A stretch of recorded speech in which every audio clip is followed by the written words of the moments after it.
अस्सलाम बेटा, आज हमने लाइसोसोम पढ़ना है। लाइसोसोम एक साइटोप्लाज्मिक ऑर्गेनेल है। मेरी आवाज क्लियर है आप सबको? आवाज क्लियर है बेटा?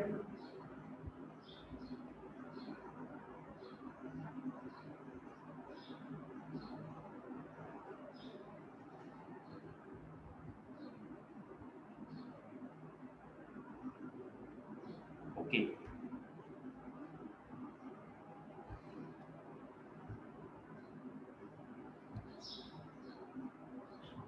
Lysosome it is a cytoplasmic organelle.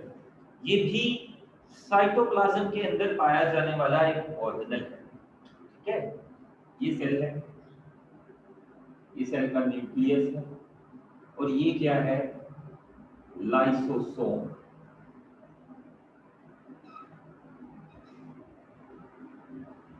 ये बेटा मैंने आपके सामने क्या बनाया है? लाइसोसोम बनाया। लाइसोसोम एक ऐसा ऑर्गेनेल है which is surrounded by single membrane। Lysosome के इर्द गिर्द बस एक ही मेम्ब्रेन होती है। And this organelle contain many enzymes. Lysosome एक ऐसा ऑर्गेनेल है जिसके अंदर क्या पाए जाते हैं? बहुत ज्यादा एंजाइम्स। आप देख सकते हैं लाइसोसोम में वो आप छोटे छोटे डॉट्स देख सकते हैं बेटा, वो एंजाइम्स है। तो इट कंटेन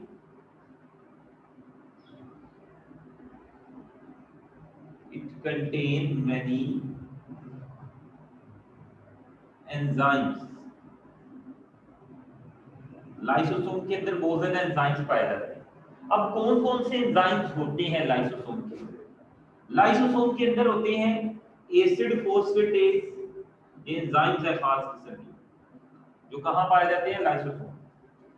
एसिड फोस्फेटेज, और बेटा दूसरी किस्म के एंजाइम जो लाइसोसोम में पाए जाते हैं वो है हाइड्रोलिटिक एंजाइम।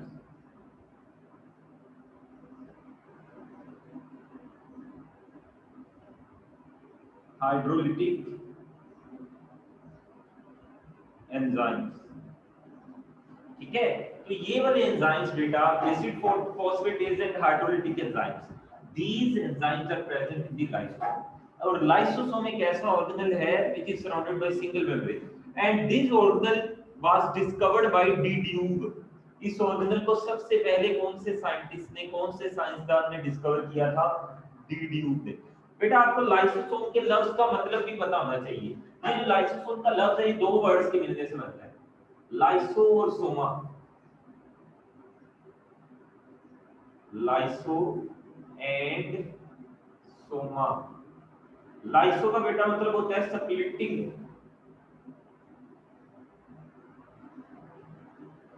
और सोमा का मतलब होता है बॉडी। यानी सेल के अंदर पाए जाने वाली एक ऐसी body which is involved in the splitting of various things। Cell के अंदर लाइसोसोम का काम क्या है? स्प्लिटिंग करना। लाइसोसोम एक ऐसी बॉडी है जो स्प्लिट करती है, स्प्लिट मीन ब्रेक करती है। तो लाइसोसोम का काम क्या है? सेल के अंदर पाए जाने वाले मटेरियल्स को क्या करना? ब्रेक करना। कौन से मटेरियल्स को ब्रेक करना? लाइसोसोम या तो फूड पार्टिकल्स को स्प्लिट करता है, ब्रेक करता है, या सेल के अंदर पड़े हुए वेस्ट केमिकल्स को क्या करना शुरू कर देता है?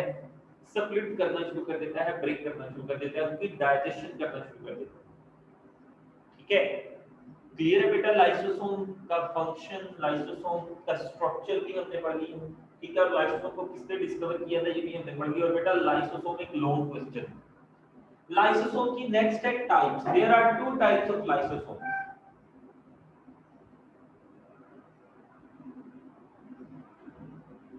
Primary lysosome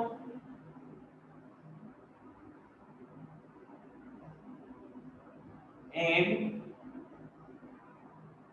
secondary lysosome.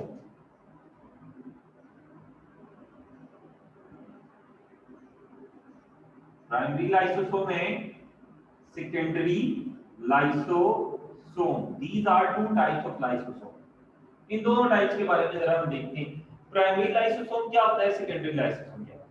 बेटा प्राइमरी लाइसोसोम ऐसा लाइसोसोम होता है जो सेल के अंदर नया नया बना होता है। ऐसा लाइसोसोम सेल के अंदर जो बेटा नया नया बना होता है उसे कहते हैं प्राइमरी लाइसोसोम। जैसा कि ये आपको नजर आ रहा है, और बेटा प्राइमरी लाइसोसोम को बनाने में रोल किसका होता है?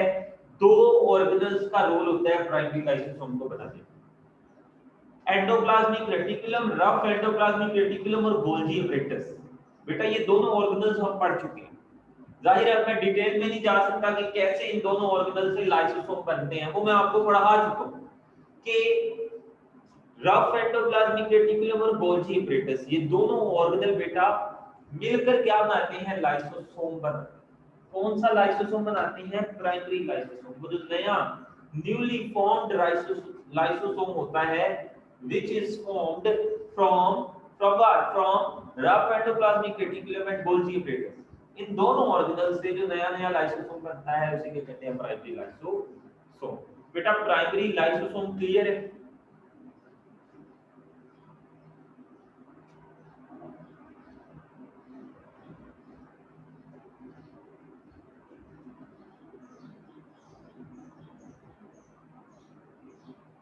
प्राइमरी लाइसोसोम क्लियर है भाई?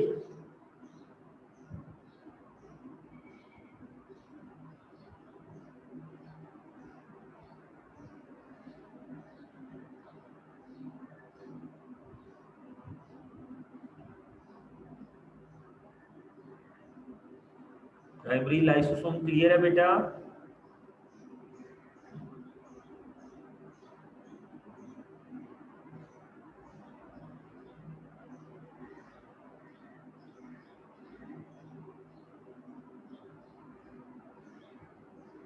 ओके अब जरा हम बढ़ते हैं आगे सेकेंडरी लाइसोसोम। सेकेंडरी लाइसोसोम क्या होता है? देखिए सेल के अंदर कोई फूड पार्टिकल आया, यहां पर क्या पड़े मेरे फूड पार्टिकल्स, बेटा वो कहां आ गए? सेल के अंदर। ये फूड पार्टिकल्स कहां आ गए? सेल के अंदर by the process of phagocytosis. अब फैगोसाइटोसिस क्या होती है ये आप पढ़ चुके हैं। फैगोसाइटोसिस होता है क्या? सेल के अंदर किसी सॉलिड पार्टिकल्स का सेल के अंदर आ जाना, दिस इज कॉल्ड फैगोसाइटोसिस। ठीक है, तो ये फैगोसाइटोसिस के जरिए वो जो फूड पार्टिकल्स बाहर पड़े थे कहां आ गए? सेल के अंदर। अब ये जो प्राइमरी लाइसोसोम पड़ा हुआ है ये इन फूड पार्टिकल्स, ये फूड पार्टिकल्स जो आपको नजर आ रहे हैं ये वैक्यूल के अंदर पड़े हैं। ठीक है, ये वैक्यूल के अंदर पड़े हुए हैं फूड पार्टिकल्स। ठीक है, तो ये क्या होगा? ये प्राइमरी लाइसोसोम इस वैक्यूल के साथ जाकर फ्यूज हो जाएगा, जिस वैक्यूल में क्या पड़े हुए हैं? Food particle. ये देखिएगा जरा, ये प्राइमरी लाइसोसोम उस वैक्यूल के साथ जाकर क्या हो जाएगा बेटा? फ्यूज हो जाएगा। ये वाला प्राइमरी लाइसोसोम जो इधर था वो इस वैक्यूल के साथ आकर बेटा क्या हो गया? फ्यूज हो गया। अब ये वाला प्राइमरी लाइसोसोम जो फूड वैक्यूल के साथ जाकर फ्यूज हो चुका है, इस प्राइमरी लाइसोसोम को बेटा क्या कहते हैं? Secondary lysosome.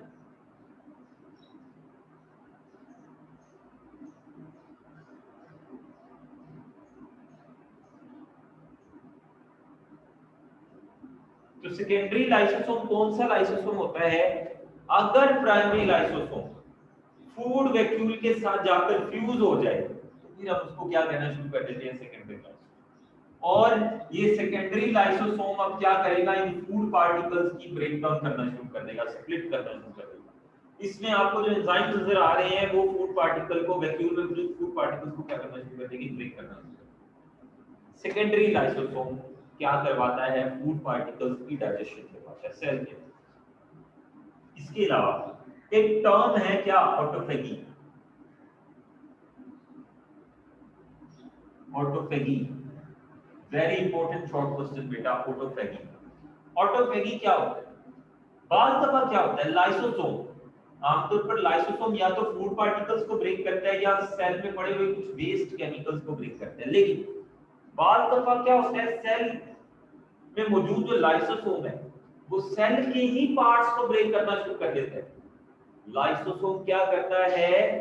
फूड पार्टिकल्स या वेस्ट पार्टिकल्स को ब्रेक करने की बजाय सेल के ही कंपोनेंट को ब्रेक करना शुरू कर देता है। फॉर एग्जांपल लाइसोसोम न्यूक्लियस के पास जाता है और न्यूक्लियस को ब्रेक करना शुरू कर देता है, या लाइसोसोम माइटोकॉन्ड्रिया के पास जाएगा उसको ब्रेक करना शुरू कर देगा, या लाइसोसोम गोल्गी एपरेटस के पास जाएगा, उसको ब्रेक करना शुरू कर देगा। तो अगर लाइसोसोम अपने सेल के ही, जिस सेल में वो पाया जाता है, उस सेल के कंपोनेंट्स को, उस सेल के ही पार्ट्स को ब्रेक करना शुरू कर देगा, this phenomena is called autophagy. और उस लाइसोसोम जो अपने ही सेल के पार्ट्स को तोड़ना शुरू कर दिया, जिसने उस लाइसोसोम को कहेंगे ऑटोफैगोसोम।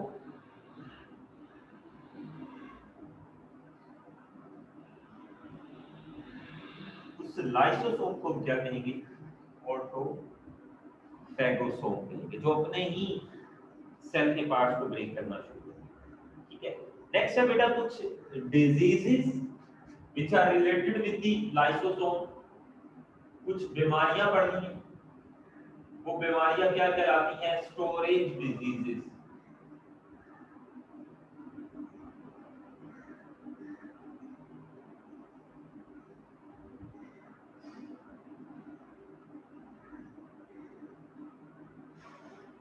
बेटा लाइसोसोम से कुछ डिजीजेस रिलेटेड होते हैं। अगर लाइसोसोम में पाए जाने वाले एंजाइम्स ना, अगर लाइसोसोम में वो जो एंजाइम्स मौजूद होते हैं, अगर वो लाइसोसोम में एब्सेंट हो, लाइसोसोम में ना पाए जाए, तो कुछ बीमारियां होती हैं। उन बीमारियों को क्या कहते हैं? Storage diseases. ठीक है, ये स्टोरेज डिजीजेस किस वजह से होती हैं? सेल के अंदर कुछ पार्टिकल्स जिनको लाइसोसोम ने ब्रेक करना था, वो पार्टिकल्स ब्रेक नहीं होते, तो वो सेल के अंदर क्या होना शुरू हो जाते हैं? एक्यूमुलेट होना शुरू हो जाते हैं, इकट्ठे होना शुरू हो जाते हैं, स्टोर होना शुरू हो जाते हैं। उनके सेल में स्टोर होने की वजह से कुछ बीमारियां होती हैं, उन डिजीजेस को क्या कहते हैं? Storage diseases. और ये क्यों होती है? क्योंकि लाइसोसोम की फॉर्मेशन सेल के अंदर नहीं होती, या लाइसोसोम में पाए जाने वाले एंजाइम्स एब्सेंट होते हैं। दो मशहूर स्टोरेज डिजीजेस बुक में दी गई हैं, एक है ग्लाइकोजिनोसिस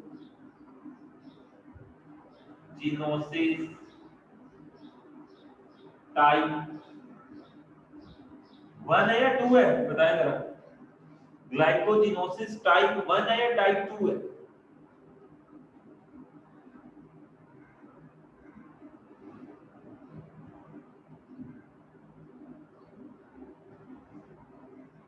जी, ग्लाइकोजिनोसिस टाइप 2।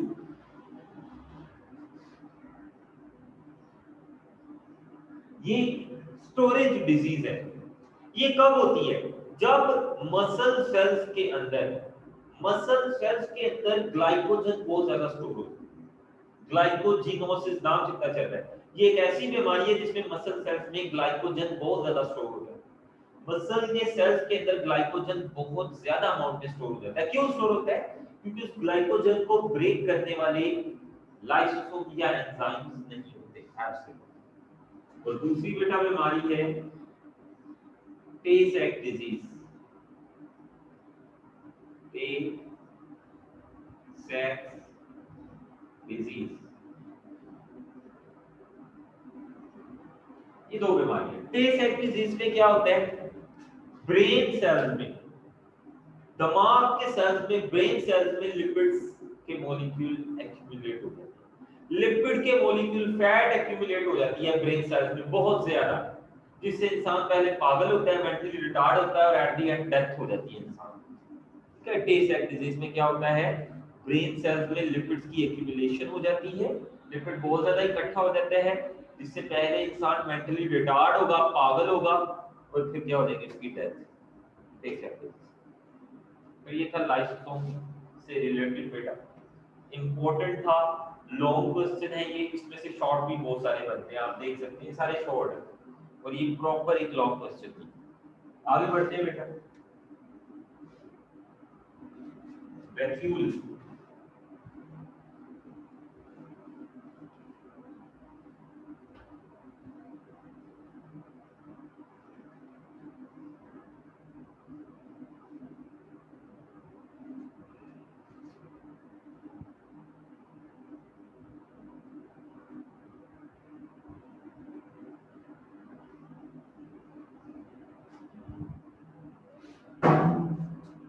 वैक्यूल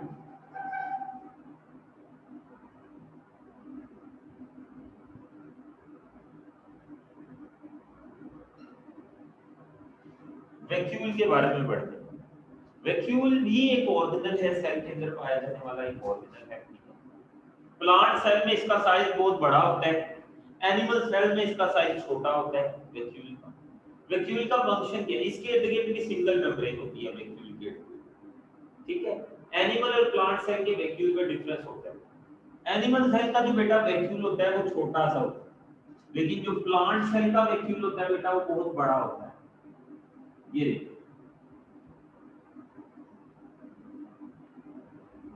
ये प्लांट सेल का वैक्यूल देखें आप और एनिमल सेल का वैक्यूल देखें, ठीक है। तो ये डिफरेंस है। वैक्यूल के इर्द गिर्द भी सिंगल मेम्ब्रेन होती है। अब वैक्यूल का फंक्शन क्या है? वैक्यूल का बेटा फंक्शन होता है स्टोरेज, मुख्तलिफ किस्म के कंपाउंड्स को, मॉलिक्यूल्स को अपने अंदर क्या करना, स्टोर।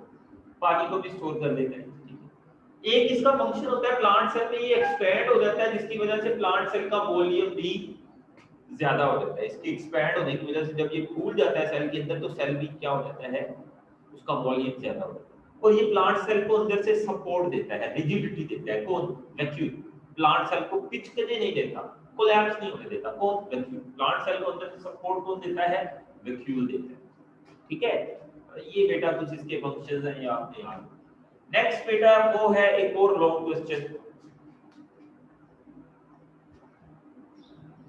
वो है साइटोस्केलेटन।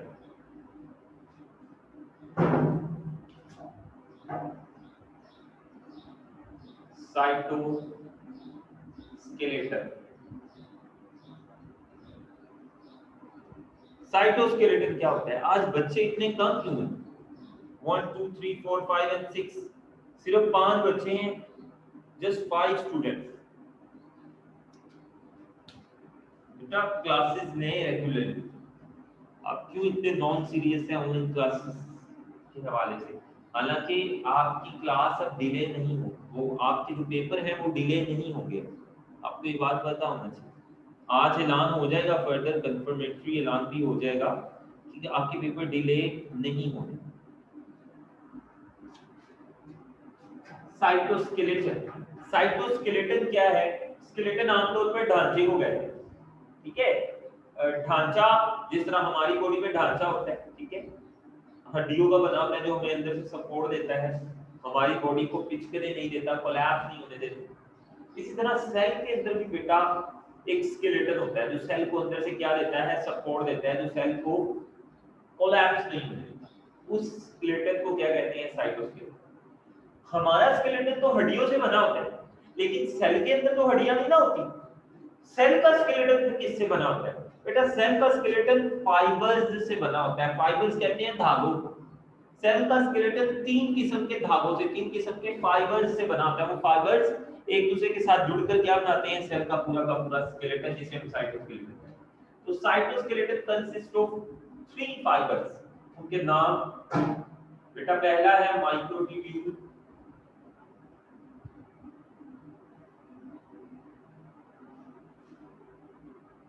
दूसरा है माइक्रोफिलामेंट्स,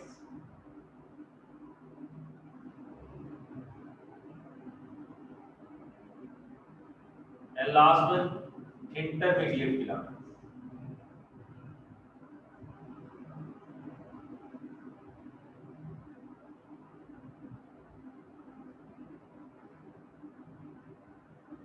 इंटरमीडिएट फिलामेंट्स। बेटा ये 3 इकसाम के फाइबर्स होते हैं जिनके मिलने से क्या बनता है? साइटोस्केलेटन। सबसे पहले हम पढ़ते हैं माइक्रोट्यूब्यूल्स के बारे में। ये भी लॉन्ग क्वेश्चन है बेटा, इनमें से कोई भी फाइबर आपको एज अ शॉर्ट भी आ सकता है। तो सबसे पहले हम किसके बारे में पढ़ेंगे? माइक्रोट्यूब्यूल्स के बारे में पढ़ेंगे। माइक्रोट्यूब्यूल्स क्या होते हैं?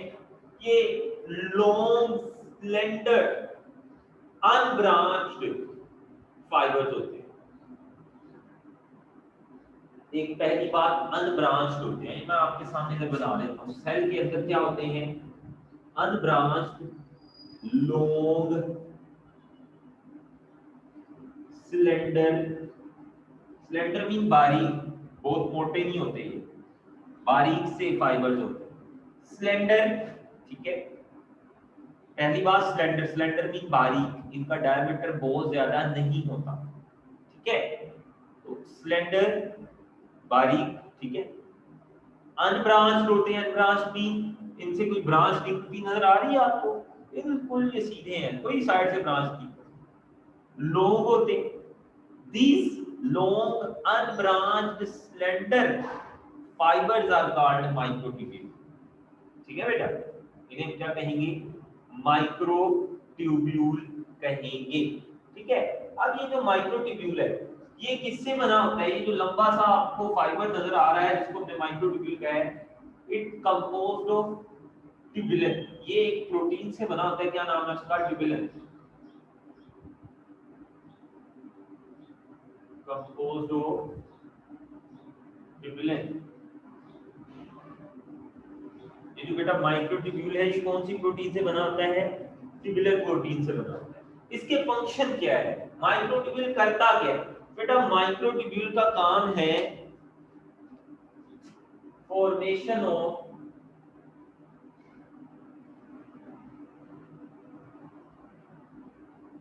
Cilia, flagella, centrioles and basal body. ये सारे स्ट्रक्चर्स बेटा, ये सारे ऑर्गेनल किससे बने होते हैं? माइक्रोट्यूब्यूल से। सिलिया आप जानते हैं, फ्लैजेला के बारे में भी आप जानते हो, सेंट्रियोल्स आगे बढ़ लेते हैं, बेसल बॉडी करें, ये सारे स्ट्रक्चर्स, ये सारे ऑर्गेनल्स किससे बने होते हैं? माइक्रोट्यूब्यूल। इसके अलावा माइक्रोट्यूब्यूल्स का बेटा किसमें रोल होता है? माइक्रोट्यूब्यूल्स का स्पिंडल की फॉर्मेशन में बड़ा अहम रोल होता है। स्पिंडल ये सेल, जो सेल डिवाइड हो रहा होता है, जो सेल क्या हो रहा होता है बेटा? तकसीम हो रहा होता है, डिवाइड हो रहा होता है। डिवाइडिंग सेल के अंदर एक स्ट्रक्चर बनता है जो सेल को डिवाइड करने के लिए बहुत जरूरी है, उस स्ट्रक्चर को कहते हैं स्पिंडल। उसको बनाने में माइक्रोट्यूब्यूल का बहुत अहम रोल है। नेक्स्ट है माइक्रोफिलामेंट्स। बेटा माइक्रोफिलामेंट्स माइक्रोट्यूब्यूल से भी स्लेंडर होते हैं। ये वाले धागे माइक्रोट्यूब्यूल से भी बारीक होते हैं। ये ले, ये मैं आपके सामने क्या बना देता हूं बेटा, ये देखिए, ये मैं बेटा आपके सामने क्या बना रहा हूं? माइक्रोफिलामेंट्स बना रहा हूं। आप देख सकते हैं माइक्रोफिलामेंट माइक्रोट्यूब्यूल से भी बारीक है। और बेटा माइक्रोफिलामेंट ये कौन सी प्रोटीन से बने होते हैं? एक्टिन प्रोटीन से। And they are attached with plasma membrane. और ये बेटा अपने सिरों से किसके साथ अटैच होते हैं? प्लाज्मा मेम्ब्रेन के साथ। और बेटा ये क्या करते हैं? Maintain the shape of the cell. ये सेल की शेप को बेटा माइक्रोफिलामेंट क्या रखते हैं? मेंटेन रखते हैं।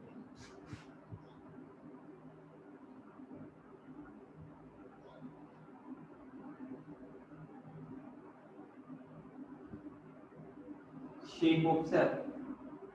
इसके अलावा माइक्रोफिलामेंट्स का सेल को मूव करवाने में भी बड़ा अहम रोल होता है माइक्रोफिलामेंट्स का, ठीक है। सेल के अंदर एक मूवमेंट हो रही होती है, साइटोप्लाज्म जो सेल के अंदर होता है वो मूव कर रहा होता है, रुका हुआ नहीं होता, उस मूवमेंट को कहते हैं साइक्लोसिस। उसमें माइक्रोफिलामेंट का बड़ा अहम रोल है। नेक्स्ट है इंटरमीडिएट फिलामेंट। बेटा इंटरमीडिएट फिलामेंट की जो थिकनेस है, जो डायामीटर है, वो माइक्रोट्यूब्यूल और माइक्रोफिलामेंट के दरमियान में होता है, इसलिए इन्हें क्या कहते हैं? इंटरमीडिएट फिलामेंट, ठीक है। और बेटा इनकी इंपॉर्टेंस क्या है? ये फंक्शन क्या परफॉर्म करते हैं? ये जो इंटरमीडिएट फिलामेंट्स होते हैं ये फंक्शन कौन सा परफॉर्म करते हैं? बुक में लिखा होगा बेटा, ये सारा आपने पढ़ लेना है, ये लॉन्ग क्वेश्चन है बेटा, ठीक है। ये था साइटोस्केलेटन। ये तीनों किस्म के धागे मिलकर क्या बनाते हैं? सेल के अंदर एक स्केलेटन बनाते हैं जिसे कहते हैं साइटोस्केलेटन। बेटा ये क्लियर है cytoskeleton? Is it clear to you or not?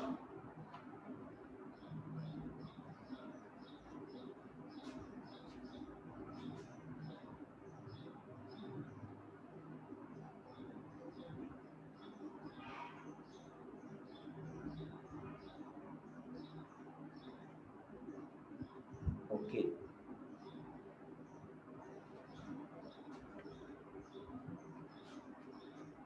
Next है बेटा centrioles. Centrioles.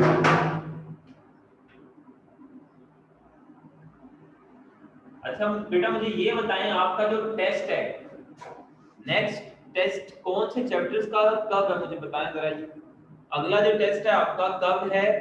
और कौन से चैप्टर्स का है, मुझे जल्दी ये बताइए बच्चे, जल्दी करें।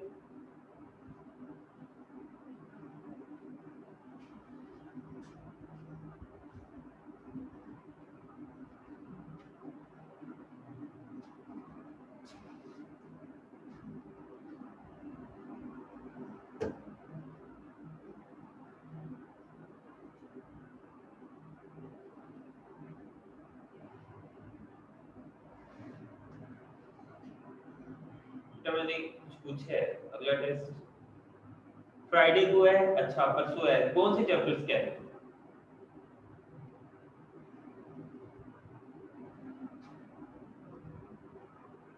5, 8 and 14। ओके,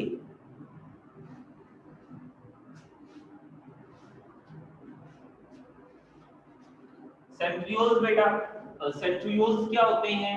न्यूक्लियस के थोड़ा सा ऊपर एक्सटीरियर साइड पर दो सिलिंड्रिकल ऑर्गेनल्स होते हैं बेटा, ये आप देख सकते हैं। मैंने न्यूक्लियस के थोड़ा सा ऊपर दो सिलिंड्रिकल ऑर्गेनल बनाए हैं which are right angle to each other, जो एक दूसरे के राइट एंगल है, परपेंडिकुलर है, एक दूसरे से 90 का जाविया बनाते हैं। तो बेटा ये न्यूक्लियस की एक्सटीरियर साइड पर, थोड़ा सा ऊपर वाली साइड पर, ठीक है, बाहर थोड़ा सा न्यूक्लियस के ऊपर दो सिलिंड्रिकल ऑर्गेनल है बेटा, उन दो cylindrical organelle which are at right angle to each other, उन्हें क्या कहते हैं? सेंट्रियोल्स। बेटा ये बने किससे होते हैं? माइक्रोट्यूब्यूल से बने होते हैं। अब सेंट्रियोल के अंदर कितनी माइक्रोट्यूब्यूल पाई जाती है वो बुक में लिखा हुआ है, वो आपने अच्छे से इसको देख लें। इन शॉर्ट सेंट्रियोल बने किससे होते हैं? माइक्रोट्यूब्यूल से। और ये होते क्या हैं? दो सिलिंड्रिकल ऑर्गेनल होते हैं which are present at exterior surface of nucleus and these are right angle to each other। और बेटा सेंट्रियोल में माइक्रोट्यूब्यूल से ये बने होते हैं। कितने माइक्रोट्यूब्यूल से बने होते हैं बुक में लिखा होगा, आपने अच्छे से याद कर लेना। अच्छा, ये जो सेंट्रियोल्स हैं इनका फंक्शन क्या है? ये क्या रोल प्ले करते हैं? They play role in the division of the cell. इनका सेल को डिवाइड करने में बड़ा अहम रोल है सेंट्रियोल्स का। शॉर्ट आएगा, आपने डेफिनेशन लिख देनी है रोल का। रोल कैसे डिवीजन में इनका रोल होता है? They are involved in the formation of spindle.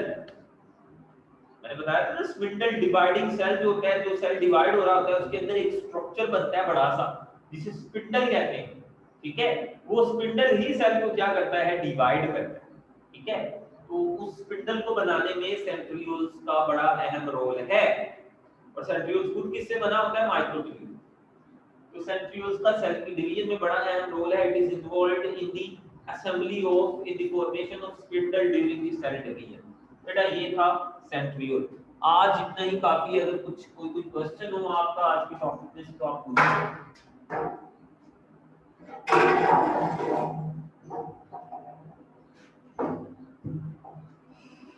जी बेटा, कोई क्वेश्चन हो किसी का आज के टॉपिक में से तो वो पूछ सकता है।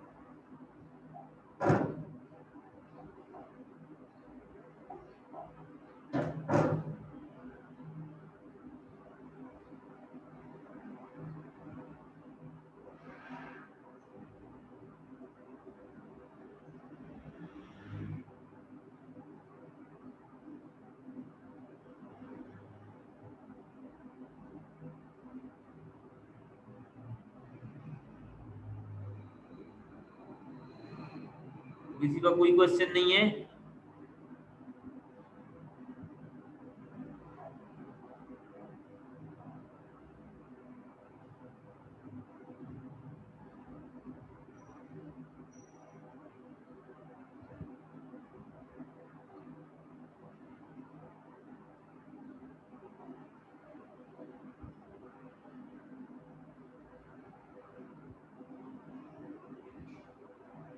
चलिए बेटा, अगर कोई क्वेश्चन नहीं है तो अल्लाह हाफिज।